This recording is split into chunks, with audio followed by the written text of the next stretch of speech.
اللہ کے محبوب تشریف فرماتے مسجد نبوی کے کونے میں ایک عربی دیہاتی آ گیا اور پیشاب کرنے لگا۔ صحابہ مارنے کے لیے دوڑے اس کو کہ اس کو جھڑکے۔ آقا کریم نے ان کو بلا لیا، کہا اب بیٹھ گیا تو اس کو کر لینے دو۔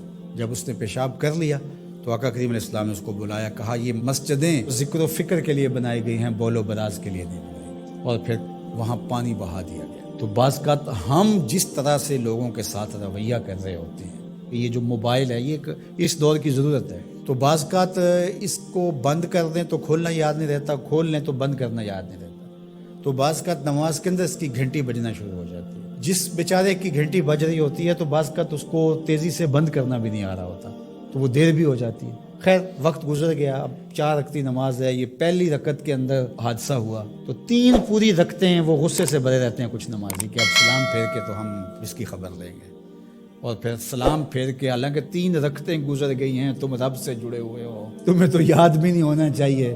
ترغیب کی آیتیں بھی آئیں، ترغیب کی آیتیں بھی آئیں، جنت کا تذکرہ بھی آیا، جہنم سے بھی ڈرایا گیا، تلاوت بھی ہوئی، تم سجدے میں بھی گرے اس کے حضور، تم رکوع میں بھی گرے، لیکن یہ نہیں بھولے کہ گھنٹی اس طرف سے بجی تھی۔ اور پھر سلام پھیر کے سب نے ایسے گھور کے دیکھا جیسے کھا جائیں گے۔ اب اس کو دیکھیں اور اس پیشاب کرنے والے کو دیکھیں، اپنا عمل دیکھیں اور رسول اللہ کا عمل دیکھیں، ہم کہاں کھڑے ہیں۔ اور اسی لیے تو لوگوں نے بھگا دیا ہے مسجدوں سے لوگوں کو کہ جو مذہبی طبقہ اس کا رویہ کتنا سخت ہے۔ میں نے تو یہ دیکھا ہے کہ ایک چیز ہے جس کا تعلق دین سے اس طرح سے نہیں ہے، طریقہ کار سے ہے، تنظیمی طریقہ ہے، طریقت کا طریقہ ہے، آپ کا تربیتی طریقہ ہے، اور اگر کوئی بندہ اس طریقے کو اختیار نہیں کرتا تو اس کو مسلمان نہیں سمجھتے۔ میں ایک تنظیم کھڑی کر لی ہے اور میں اس کا ایک طریقہ وضع کرتا ہوں اور اس کے مطابق جو نہیں چلتا تو میں سمجھتا ہوں کہ یہ تو مسلمان ہی نہیں ہے۔ تو کیا ہم نے یہ رویہ اختیار کر لی اور کیا انداز اختیار کر لیا؟ میں تو سمجھتا ہوں کہ اس وقت سب سے بڑا مسئلہ یہ ہے کہ منبر و محراب کے لوگوں کا بھی فہم دین ناقص ہے۔ فہم دین ناقص ہے تو پھر کس طرح دین فروغ پائے گا؟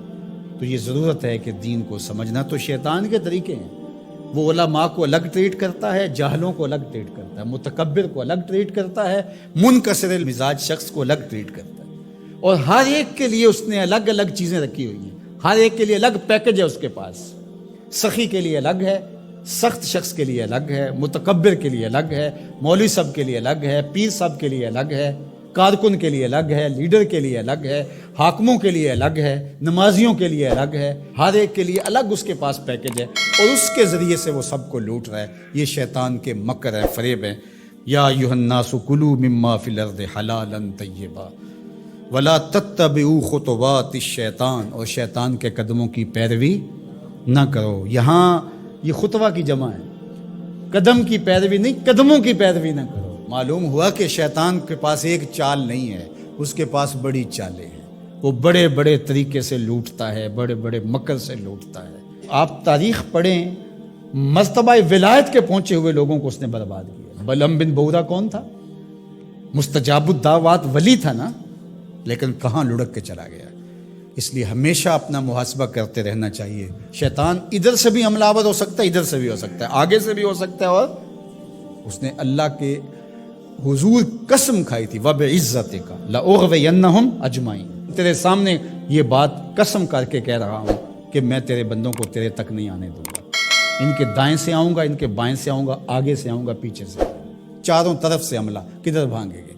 اللہ اکبر۔ ظالم 2 راستے بھول گیا، اوپر والا اور نیچے والا۔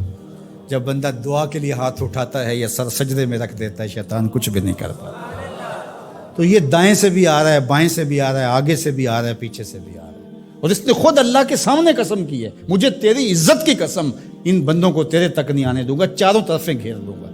تو یہ چومکھی لڑائی ہے شیطان کے ساتھ، کبھی یہ کسی طرح سے آ جاتا ہے، کبھی کسی طرح سے آ جاتا ہے، کبھی کسی طرح سے آ جاتا ہے۔ تو اس کے بڑے مکر و فریب اور بڑے طریقے ہیں۔ اللہ تعالیٰ اس کے مکر و فریب سے ہمیں محفوظ فرمائے۔